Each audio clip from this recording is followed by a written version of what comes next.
सबसे पहले संजय के चड्ढा साहब, बीजेपी का संकल्प पत्र और समाजवादी पार्टी का वचन पत्र, 22 में 22 वादे समाजवादी पार्टी की जानिब से और बीजेपी ने यह तमाम वादे किए हैं, आपके सामने है। किसानों को मरकज में रखा गया है, सेंटर में रखा गया, बहुत ज्यादा फोकस किया गया है। आपको लगता है ये जमीनी वादे और इन्हें पूरा किया जा सकता है?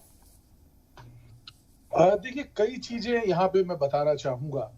एक तो कई सारे वादे हैं, आपने उनकी पूरी झड़ी सुना दी हम सब लोगों को, और हम देख रहे हैं कि एक और बड़ी अहम चीज जो सामने आई है वो है तमाम वोटर्स को फ्री बीज दिए गए हैं।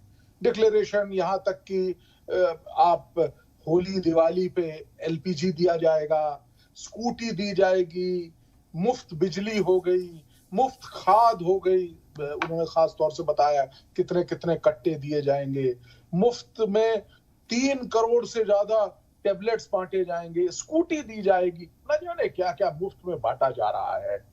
तो क्या ये कानूनी तौर पे भी ठीक है? क्योंकि एक लॉयर हूं, इसलिए पहले इसी बात पे बात करना, आपकी परमिशन चाहूंगा इस पे बोलने के लिए, क्योंकि एक ऐसा टॉपिक है आपको शबनम जी, जो कि हमारे को, देखिए, बड़ी स्पष्टता से कब तक हम ये फ्री में बांटने का काम फिर से शुरू कर देंगे, और क्या इन तमाम पॉलिटिकल पार्टीज को ये अख्तियारात हैं, कानून में इस चीज की व्यवस्था है कि ये फ्री बीज बांटे?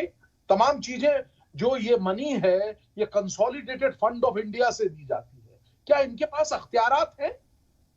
मुझे अभी 10 दिन पहले की बात है कि सुप्रीम कोर्ट में ये मुकदमा सामने आया और इस तरह की एक पीआईएल दाखिल की गई, जिस पीआईएल में सुप्रीम कोर्ट ने कहा यह निहायत ही सीरियस इशू है, और उन्होंने केंद्र सरकार और इलेक्शन कमीशन को इस पूरी जो ये फ्री बीज बांटने का है, मैं एक उदाहरण देने की कोशिश करता हूं। पंजाब में इलेक्शन है, पंजाब में आम आदमी पार्टी ने 12,000 करोड़ रुपए का डिस्ट्रीब्यूशन करने के वादे किए हैं, महिलाओं को 1,000 रुपए और तमाम। इसी तरीके से कांग्रेस उससे 3 गुना है, यानी कि 30,000 करोड़ रुपए।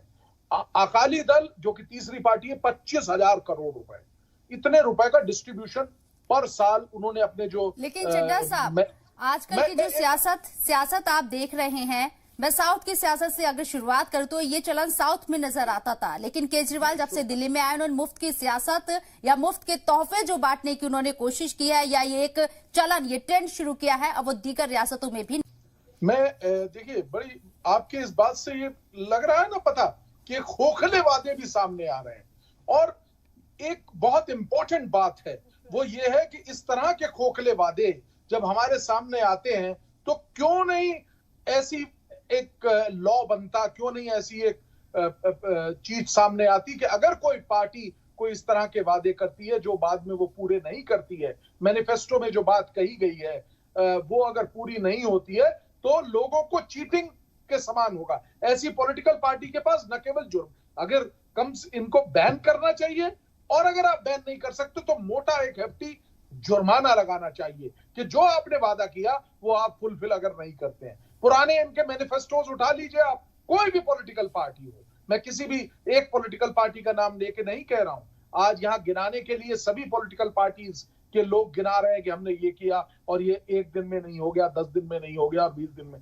आप उठा के देख लीजिए, कोई भी वादा संपूर्ण रूप से पूरा नहीं किया होगा। बहुत स्पष्ट शब्दों में आपके माध्यम से कहना चाहता हूं, क्यों नहीं एक जो जिसे कहते हैं ना कि ऐसी पॉलिटिकल पार्टी को डी रिकॉग्नाइज कर दिया जाता, मॉडल कोड ऑफ कंडक्ट जो है उसको बना तो दिया, एफआईआर भी हो जाएगी, 10-10 साल के बाद निर्णय आते हैं अगर कोई झूठा वादा करता है। और एक बात और आपको ये मालूम होना चाहिए, अगर हम झूठा वादा करते हैं कोई ये पॉलिटिकल पार्टीज, तो इसका मतलब ये हो गया ना, ये 420 हो गई, ये वोटर के साथ 420 है। इन पॉलिटिकल पार्टीज के खिलाफ जो झूठा वादा करते हैं उनके खिलाफ एक्शन होना चाहिए। ये कुछ तरह की नियमों में भी तरमीम की आवश्यकता है, मेरा ऐसा मानना है। मुझे लगता है संजय साहब, जो बातें आप कह रहे हैं ना, तो ये जो वादे किए जा रहे हैं 22 में 22 वचन, और आऊंगी राठी साहब आपके पास में, आऊंगी आपके पास, और इससे पहले भी कई वादे किए गए लेकिन तमाम वादे मुकम्मल नहीं हुए हैं, कुछ वादों की तो शुरुआत भी नहीं हुई है यहाँ पर। लेकिन आप जैसा कि कह रहे हैं, अगर ऐसा हो जाए तो वादे करने से पहले सोचना पड़ेगा कि इन्हें पूरा कर पाएंगे हम 5 साल के अंदर या नहीं कर पाएंगे। बहरहाल एक छोटा सा ब्रेक के बाद जल्द हाजिर होंगे चर्चा को। मौजू है वो बड़ा स्पष्ट है, आपने बहुत क्लियर शब्दों में कहा कि ये तमाम जो वादे होते हैं और उनके बाद हम देखते हैं कि जो ये मैनिफेस्टोज में जो वादे किए जाते हैं वो वादे भरपूर रूप से कर दिए जाते हैं, इतने ज्यादा कि इतने भरे भरे वादे किए जाते हैं और बाद में हम देखते हैं कि वो फुलफिल नहीं किए जाते हैं। तो ये गलत बात है, कानूनी तौर पे भी ये गलत है और इस चीज का संज्ञान जैसा मैंने आपको बताया सुप्रीम कोर्ट ने अभी रिसेंटली लिया है। नंबर 1। नंबर 2, अगर कोई अच्छे काम किए हैं तो उन कामों की बढ़ाई भी होगी और उन कामों को लेकर ही जो है कि जो करंट सेटअप है वो लेके सामने आया है और वो वोट मांग रहा है। और मुझे ऐसा लगता है जो वोट अगर उनको मिलेगा तो वो वोट उनके द्वारा किए गए कामों पे ही मिलेगा और उनके द्वारा किए गए अगर जो वादे हैं उनको उन्होंने पूरा किया है तो जब अवश्य उनको वोट मिलेगा। और ये समय के आने पे ही हमें पता चलेगा, टाइम बताएगा कि क्या उन्होंने वादे पूरे किए थे। क्योंकि एक बात बड़ी स्पष्ट है, अब जो वोटर है उसको छला नहीं जा सकता। वोटर काफी परिपक्व हो गया है, मजबूत हो गया है, जानकार है वोटर और वो जानता है उसको किसको वोट देना है।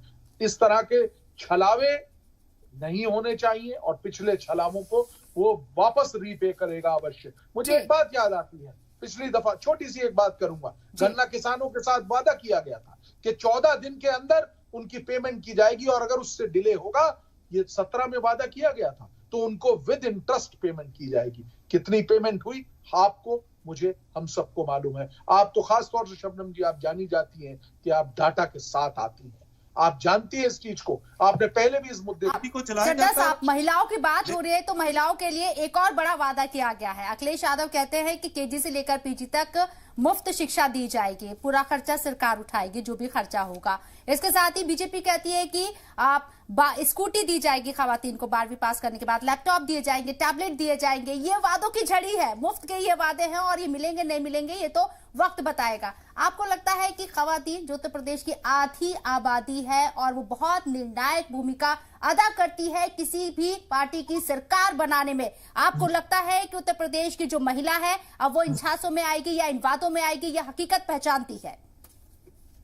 देखिए, अब एक बात जो मेरी बहन प्रियंका ने शुरुआत में कही थी कि खवातीनों की जो ताकत है, खवातीनों का जो नंबर है, पहले वो होता था कि घर की महिलाओं को, खवातीनों को कह देते थे जाओ और आप इसको वोट दे दो, वोट दे दिया जाता था। अब हर पार्टी ने खवातीनों की ताकत को पहचाना है और नया युग आ रहा है और हम लोग आगे बढ़ रहे हैं, धीमे धीमे ही सही लेकिन बढ़ रहे हैं। मेरा ऐसा मानना है कि खवातीनों को अपनी ताकत को समझना भी पड़ेगा, आपको उनको आगे भी आना पड़ेगा और आपके माध्यम से आप इतने, बिल्कुल, यहाँ पे 3 महिलाएं बैठी